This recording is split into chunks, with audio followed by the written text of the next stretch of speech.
एक बड़ी कमाल की कहानी सुनाता हूं आपको मैं आज। कहानी का नाम है अ लेटर टू गॉड, यानी भगवान को लिखा गया एक खत।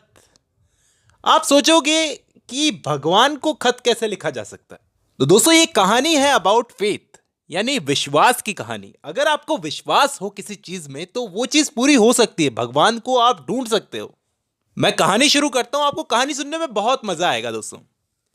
लैंचो नाम का एक गरीब किसान था। गरीब और बहुत सीधा किसान था। उसका घर पहाड़ी के ऊपर बना हुआ था और सिर्फ उसका घर बना हुआ था, आसपास कोई भी घर नहीं था। उसके घर से बाहर का नज़ारा बहुत ही खूबसूरत लगता था। नीचे देखोगे तो नदी बह रही है, उसके खेत लहलहा रहे हैं। बहुत खूबसूरत नज़ारा था। अब एक दिन लैंचो ने क्या देखा कि बादल मंडरा रहे थे। आसमान में काले घने बादल मंडरा रहे थे। उनको देखकर उसने सोचा कि जरूर बारिश होने वाली है। अब किसान है भाई, किसानों को अंदाजा होता है कि बारिश कब होने वाली है, कब नहीं होने वाली है। अब बारिश होना एक किसान के लिए, उसकी फसल के लिए बहुत अच्छी बात होती है। जब वो आसमान की तरफ देखकर बोलता है कि जरूर बारिश होने वाली है, तो अंदर उसकी बीवी खाना बना रही होती है। वो बोलती है भगवान ने चाहा तो जरूर होगी। मतलब उसको भी उम्मीद थी कि हाँ, बारिश होने वाली है। अब लैंचो के घर में बच्चे भी हैं जिनका भी पेट पालना पड़ता है, तो कुल मिलाकर वो अपनी खेती पर बहुत ज्यादा डिपेंड है। तो वो क्या बोलता है कि ये जो बारिश होगी ना, ये बारिश बूंदों की नहीं होगी, पानी की बूंदों की नहीं होगी, बल्कि हमारे लिए सोने के सिक्कों की बारिश होगी।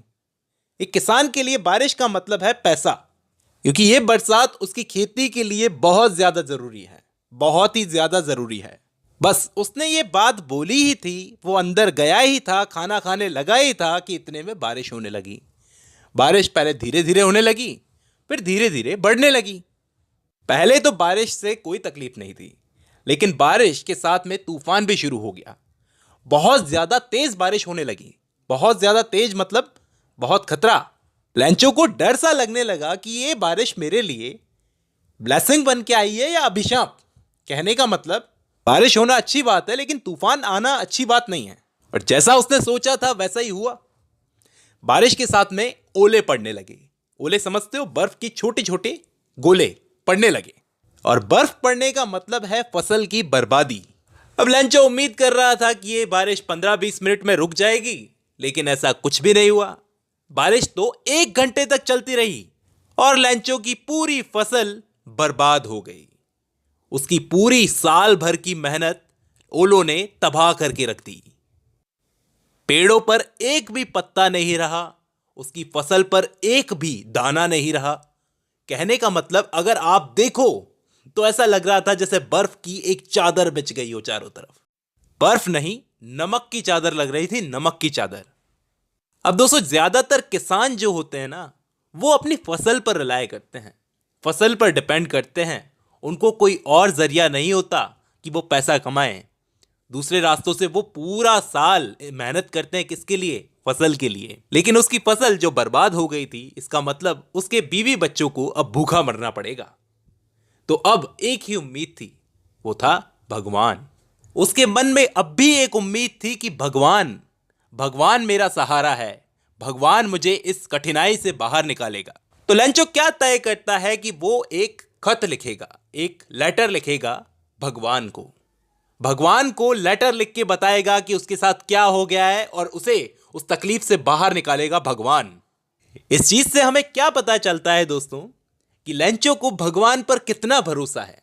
भगवान का पता कोई भी नहीं जानता, वो फिर भी भगवान को लेटर लिखेगा। ये चीज उसके भरोसे को दिखाती है। वो लेटर में भगवान को लिखता है कि भगवान, मेरी फसल बर्बाद हो गई है, मेरे बीवी बच्चे भूखे मर जाएंगे, तो मुझे पैसों की बहुत जरूरत है। कितने पैसों की जरूरत है वो अमाउंट भी लिखता है।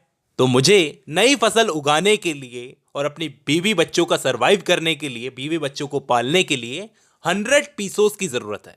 100 पीसोस करेंसी है जिसके बारे में वो लिखता है कि मुझे 100 पीसोस की जरूरत है, मुझे 100 पीसोस भेजो। वो लेटर में ऐसा ऐसा लिखता है, ऊपर लिख देता है कि भगवान को ये लेटर मिलना चाहिए, और पोस्ट ऑफिस में जाकर उस लेटर को पोस्ट कर देता है। अब पोस्ट ऑफिस वालों को ये जब लेटर मिलता है, क्योंकि ये लेटर जाएगा कहां पर? पोस्ट ऑफिस वालों के पास में जाएगा। पोस्ट ऑफिस वाले चेक करते हैं कि कहाँ कहाँ भेज रहे हैं लेटर। फिर उनको जब ये लेटर मिलता है तो वो देखते हैं कि ये खत भगवान को लिखा गया है। आखिर भगवान का पता किसको मालूम है? वो लोग सोच में पड़ जाते हैं। उन लोगों को बड़ी हंसी आती है कि कोई इतना बेवकूफ कैसे हो सकता है जो भगवान को लेटर लिख रहा है। अब वो पोस्ट ऑफिस वाले पोस्ट मास्टर के पास में जाते हैं, यानी पोस्ट ऑफिस का हेड, उसके पास में ये लेटर को लेके जाते हैं कि देखो किसी ने भगवान को लेटर लिखा है। अब पोस्ट मास्टर बहुत ही फ्रेंडली आदमी था, वो एक अच्छा आदमी था। अब पहले पहले तो पोस्ट मास्टर भी जब उस लेटर को पढ़ता है तो उसे भी बहुत हंसी आती है कि कोई इतना बेवकूफ कैसे हो सकता है। लेकिन बाद में उसे रियलाइज होता है कि इस आदमी की भगवान में श्रद्धा बहुत है, मतलब फेथ बहुत है। वो इस चीज को लेकर सीरियस हो जाता है। वो अपने साथी लोगों से बोलता है कि हंसो मत, देखो इस आदमी में कितनी श्रद्धा है भगवान को लेकर। इसके लिए क्या करना चाहिए? इसके लिए हमें पैसे जमा करने चाहिए। हम लोगों को मिलकर इसकी हेल्प करनी चाहिए और इसे पैसे देने चाहिए ताकि ये अपने बीवी बच्चों का गुजारा कर सके और अपने फसलों की बुआई कर सके। तो चलो पैसे जमा करते हैं। पोस्ट मास्टर ने अपने साथी लोगों के साथ में पैसे जमा करना शुरू कर दिए। सब लोगों ने अपनी श्रद्धा से पैसे दिए। पोस्ट मास्टर ने अपनी सैलरी में से भी कुछ पैसे दिए थे ताकि पैसे जमा हो सके और उन पैसों को वो जमा करके लैंचो को भेज सके। अब बहुत जुटाने के बाद में, बहुत मेहनत करने के बाद में सिर्फ 70 पैसों ही जमा हो पाए। 100 पैसों की डिमांड की थी किसने? लैंचो ने। लेकिन पैसे कितने जमा हो पाए? 70 पैसों।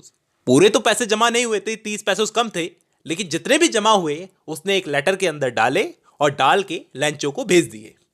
वो बदले में उस लेटर में कुछ भी नहीं लिखता, सिर्फ लिखता है कि गॉड ने ये पैसे भेजे हैं और लैंचो को वो लेटर भेज देता है। अब अगले दिन जब लैंचो को वो लेटर मिलता है, वो उस लेटर को खोलता है। उसको जरा सा भी आश्चर्य नहीं होता कि गॉड ने मुझे पैसे भेजे हैं। वो चुपचाप लेटर को खोलता है और खोलकर देखता है कि उसके अंदर तो 70 पैसों ही थे। उसको ये चीज देखकर बहुत गुस्सा आता है कि मैंने 100 पैसों की डिमांड की थी लेकिन मुझे तो 70 पैसों ही मिले। उसे बहुत गुस्सा आता है। वो एक और लेटर लिखता है गॉड को। वो डिसाइड करता है कि एक और लेटर लिखेगा गॉड को कंप्लेन करने के लिए। अब दोस्तों ध्यान से सुनना, वो लेटर में क्या लिखता है। वो लेटर में लिखता है कि गॉड, कि भगवान, मैंने तो आपसे 100 पैसों की डिमांड की थी, मुझे तो 70 पैसों ही मिले हैं, बाकी के पैसे कहाँ गए? 30 पैसों। मुझे तो ऐसा लगता है पोस्ट ऑफिस वालों ने चोरी कर लिए 30 पैसों। मतलब समझ रहे हो आप? पोस्ट ऑफिस वालों ने चोरी कर लिए 30 पैसों। तो अब मैं आपको वापस लेटर लिख रहा हूं कि आप मेरे पैसे भेजो, तो मेल के थ्रू भेजना। इन पोस्ट ऑफिस वालों पे मुझे भरोसा नहीं है क्योंकि इन्होंने मेरे पैसे चुरा लिए होंगे। मतलब कितनी बड़ी आयरनी है दोस्तों। जिन लोगों ने उसकी मदद की उन्हीं पर वो चोरी का इल्जाम लगा रहा है। कह रहा है कि गॉड, मुझे मेल के थ्रू पैसे भेजना, ये लोग चोर हैं। यहीं पर ये कहानी खत्म होती है दोस्तों। उम्मीद करता हूं आपको समझ में आई होगी। आज की इस वीडियो में बस इतना ही।